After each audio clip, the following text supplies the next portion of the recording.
L'ami d'un ami me raconta un jour son histoire. Il considérait sa vie comme un gigantesque puzzle dont les pièces étaient tellement mélangées qu'il lui était impossible de le terminer. Son but. Il avait pu faire, sans rencontrer trop de problèmes, le contour de son puzzle, après en avoir trouvé les quatre coins. Il avait même pu trouver certaines pièces intérieures et les assembler, donnant ainsi naissance aux formes, dessins et figures les plus nettes qui étaient représentées sur ce puzzle. C'est ainsi qu'il se retrouvait avec un puzzle dont le cadre, dont les zones intérieures les plus faciles et les plus distinctes étaient faites. Il était encouragé par cette réussite momentanée. Seulement, le reste du puzzle représentait des mélanges de teintes et de couleurs qui se fondaient les unes dans les autres.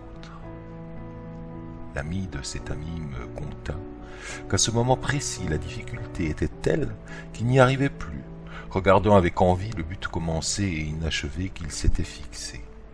Il passait son temps, comme obnubilé, à regarder son tas de pièces, dans l'espoir d'y trouver la pièce qui lui permettrait de continuer son œuvre, son puzzle.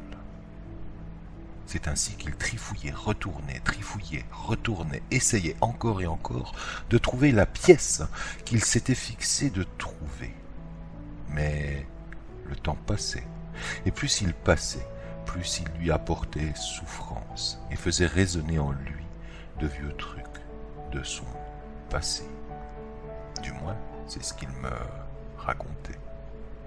Son champ de vision était limité, comme s'il avait porté des œillères.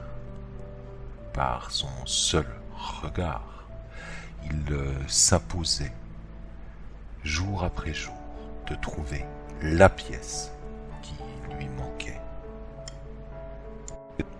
C'est ainsi qu'il se perdait dans les méandres tortueuses de ses pensées et ne voyait plus que la pièce, l'unique pièce qui lui permettrait de continuer son œuvre sans ombrage. Du moins, c'est ce qu'il imaginait, jour après jour. C'est aussi ainsi que l'ami de cet ami ne voyait plus tous les possibles qui demeuraient à ses côtés.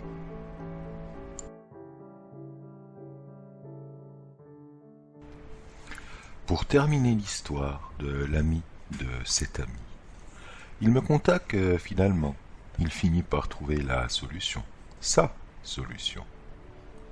Le chemin intérieur qu'il avait entrepris était étroit.